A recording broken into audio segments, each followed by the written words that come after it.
Anthony Grassi for D2 Ticker here at the NCAA Convention. Happy to sit down for another small college conversation with Ferris State Director of Athletics, Steve Brockelbank. Steve, thank you for joining me. Yeah, appreciate it. Thanks for having me. So I'll start with some facility projects. You guys are in the midst of a football facility upgrade. What's the latest? What's the timeline?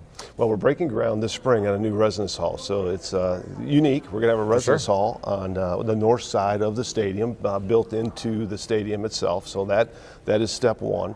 We're fortunate in that our football facility is in the center of campus. So that residence hall is going to be in high demand, I think, one, because of its location, being in the center of campus, and then two, it's going to be built into the football stadium. So what a cool place as a student, right, to be able to live, look out your window and see the football stadium. So I think that's really unique. It'll give it more of a stadium feel as we start to enclose that facility, and that residence hall is step one in that. And then, we have some other phases that we're working towards. We want to get an indoor done. We recognize the importance of that. That would be on the south side of the stadium, followed by a support building. So, we're in mid-Michigan, so having an indoor would be is pretty important, right? And then we've managed to operate without one, and have done a good job and remained highly competitive, I think, with all of our programs. But having an indoor would certainly be beneficial. And what does the timeline look for the entire upgrade? We were talking beforehand. The residence hall is a piece, the indoor is a piece, maybe some additional amenities, some additional upgrades are a piece of this. What's the timeline, kind of dirt start moving? We're going to start moving the residence hall this spring, and then hopefully in a year and a half, 2 years from now, we're starting the next piece, right? And it just progresses, right? So we also have to do some things, both with our visitor side of the stadium that needs some upgrades, and then at some point we want to also go and attack the home side of it. So I think it's going to be a long project. It's not going to happen overnight, right? But it is going to take some time, and hopefully it progresses at a cadence that we're all really comfortable with.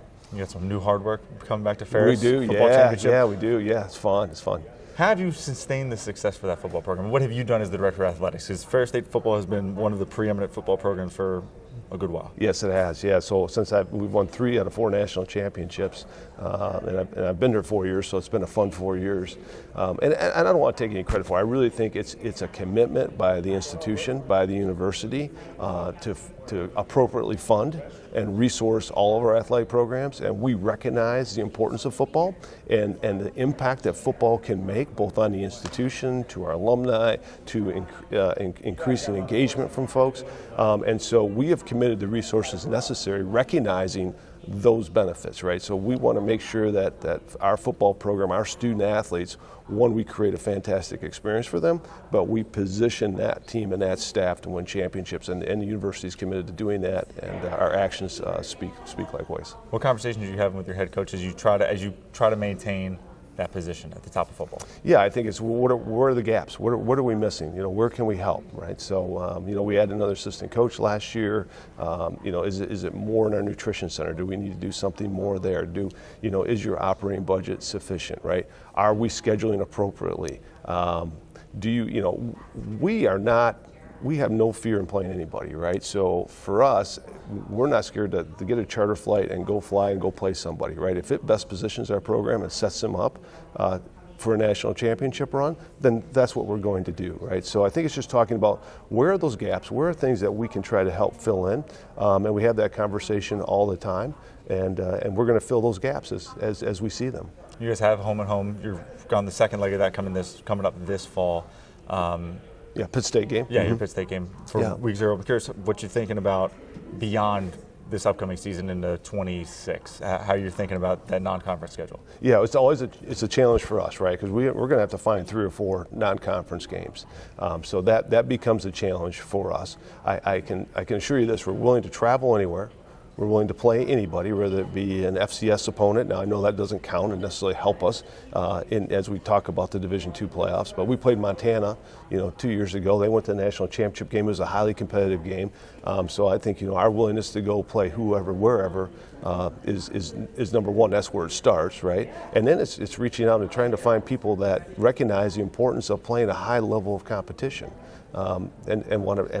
if you want to be a champion, you have to play the best, right? So right now we're fortunate that we're one of the best programs in the country in Division II football, and so we just hope folks recognize that and say, hey, if we want to try to get to that level, right? If our goal is to climb that mountain and get to that national championship game, well, at some point we got to play teams like Ferris State, right? And so hopefully we get teams that recognize that and want to get on our schedule. But it's a challenge for us to find 3 or 4 games, and it is for other schools in our conference as well. It's not easy.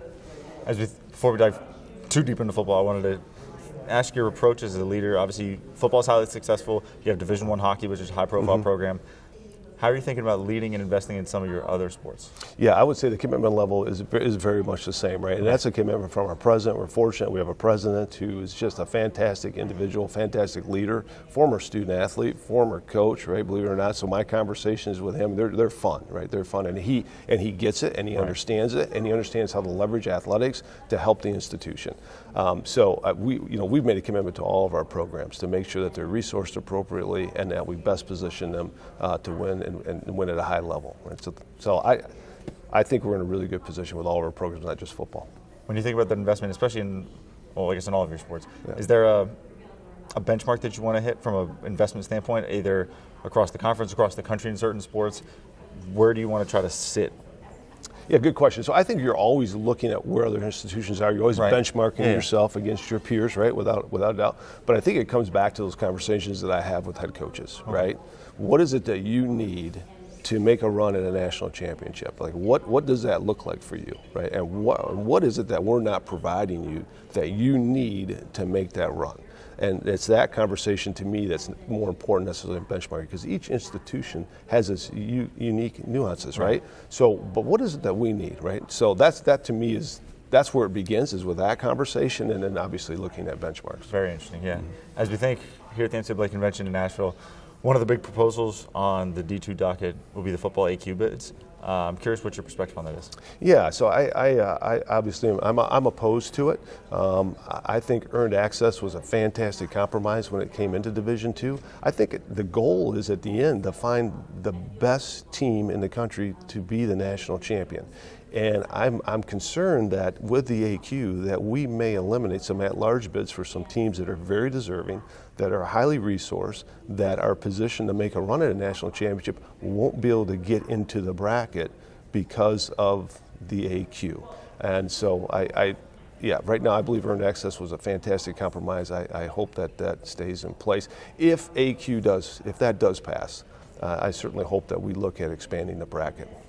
Have you thought through what, because we had the conversation of week 0 at convention last year. Now we're talking about AQ bids. There's been conversations over the last few years about expanding the football bracket. We've talked about bracketing principles with a bunch of people.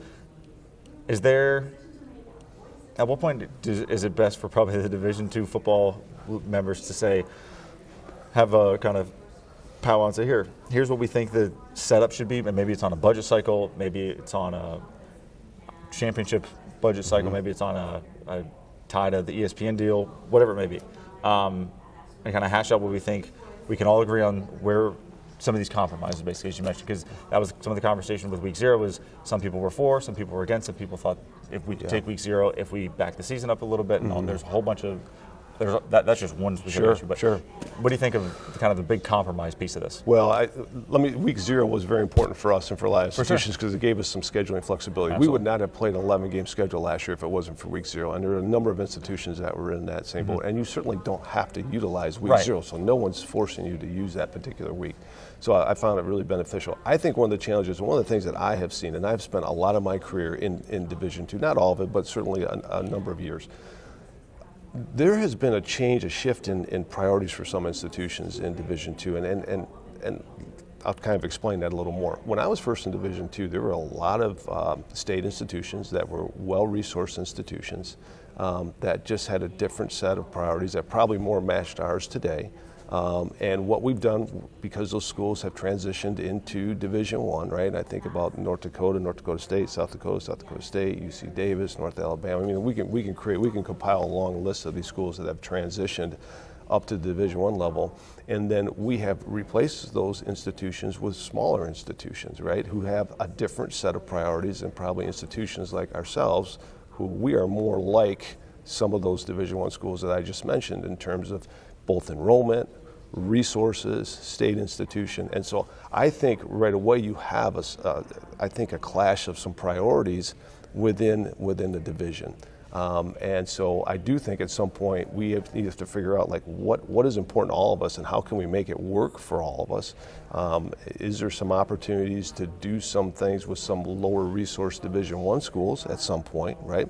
Because I was sharing with you at one point that, when you look at our budget and our budget structure, we're more similar to some of the Ohio Valley Conference schools than we are to some of our peers in our own conference. So, and I think that's true for a number of schools in Division II. So, what makes the most sense? How do we find something that we're a school that's enrollment driven, concerned about taking an extra bus to an away game, their priorities compared to our priorities where we're not enrollment driven with athletics, right? We're not worried about traveling another 200 miles to a game or having to book a charter flight to go play someplace. We're just not thinking, we're trying, our priorities are about how do we win a national championship? And let's do what we need to do to win that national championship. So how do we get those two different sets of priorities to find a spot, to find a compromise, a place where they can say, okay, we're both really comfortable operating here, right?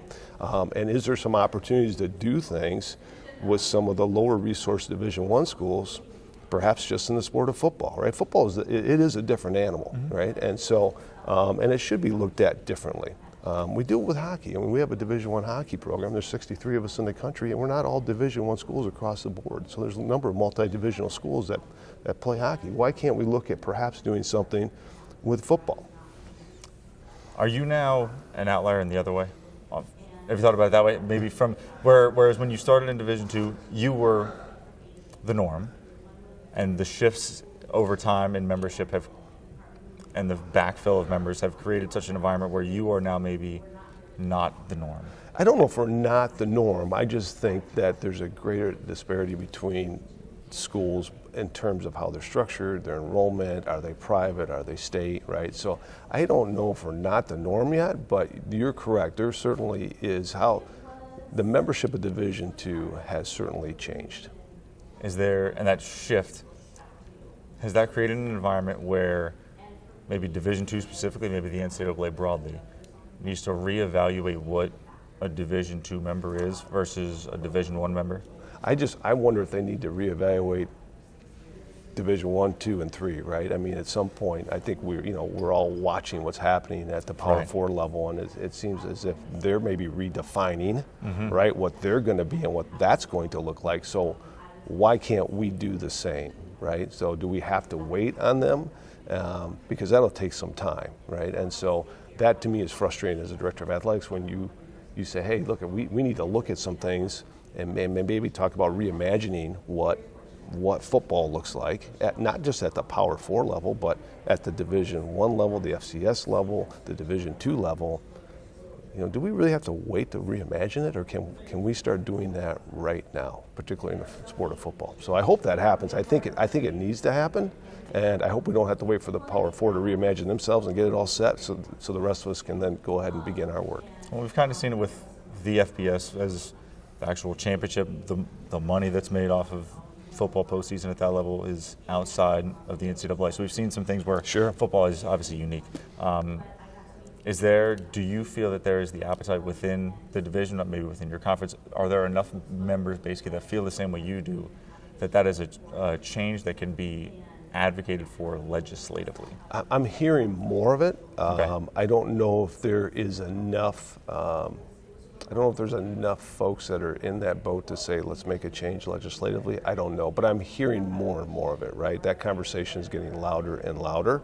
And so, yeah, I hope at some point it continues to grow, and we do have that. We do have that conversation. I don't want to take the whole conversation to football, but I think the last thing I wanted to ask is if you had if I gave you all the keys to the car, and you could design the football postseason the way you wanted, what does that look like from a regionalization, bracketing principles, bracket size, AQs, anything else? Yeah, my preference, and I'm sure I'm in the minority with lots of people, is I would prefer to see us bracket according to strength, right? So where do you belong, and make sure that our top teams don't see each other until you get into those semifinals, maybe the quarterfinals, and the national championship game. But I know that I'm in the minority because that would require additional travel and additional cost. I would like to see us stay right where we're at in terms of numbers, but if we are going to do an AQ, let's get it to 32 at a minimum.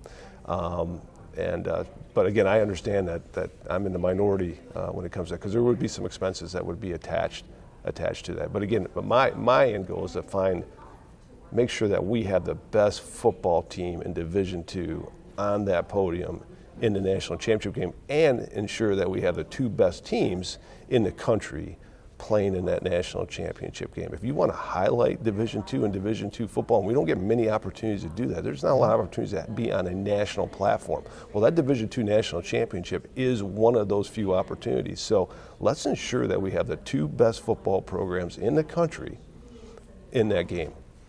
Do you still believe a regionalization play is a factor in this?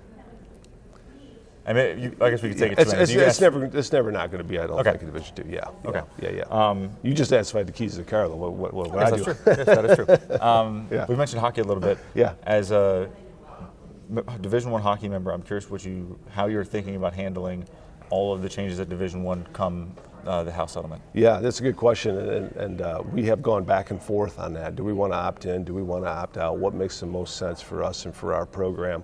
I think one of the advantages to opting is increased scholarships, particularly now that we can recruit the major juniors, right? So do we feel like we need to have those increased scholarships to add players, quality players, particularly with the CHL coming online as a place for us to recruit? Do we feel like we need to we want to have control over the revenue piece, right?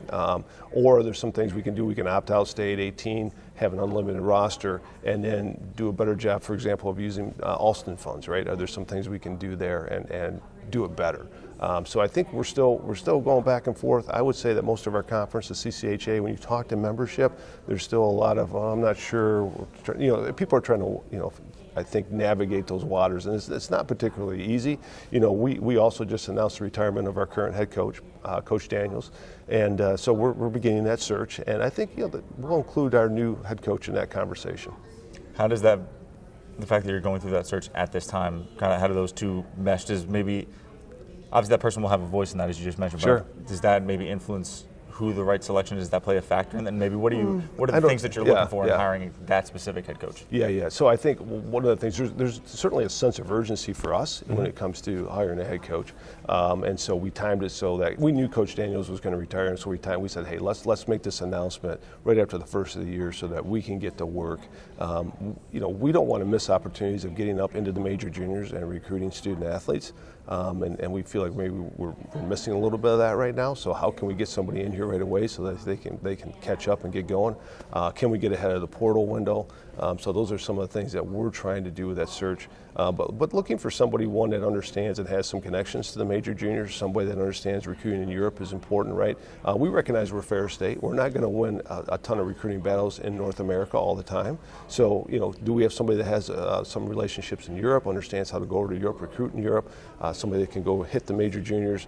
Do they understand that working with kids advisors is really, really important, and you better have relationships with those advisors, because if you're just going to go to the game and try to talk to the student or the parents, that's not working anymore. You have to be connected with the advisors as well.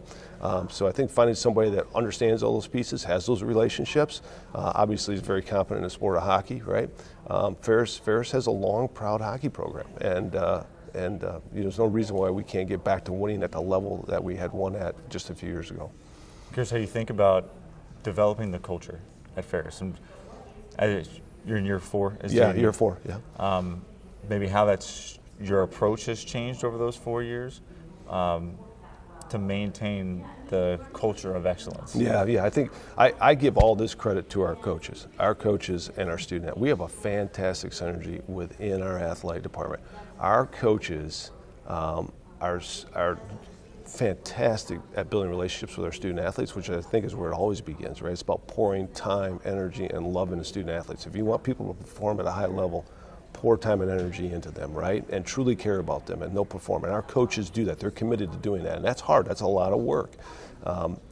But I think for our coaches, they spend so much time with each other. Like, you'll see head coach in head coach's office all the time. Like, they'll be just sharing ideas, talking about situations they're in, and how would you handle this, and what are your thoughts here? And so our coaches have done such a fantastic job of building relationships with each other, having an open door policy for all of the other head coaches and assistant coaches. So you see our coaches exchanging information all the time. So people say, well, your football staff, you got 10 people on your football staff, full-time coaches, and I go, well, we really have, when you think about it, I got a whole department of full-time coaches that share ideas with each other. So their staffs they're actually much bigger than what you think they might be.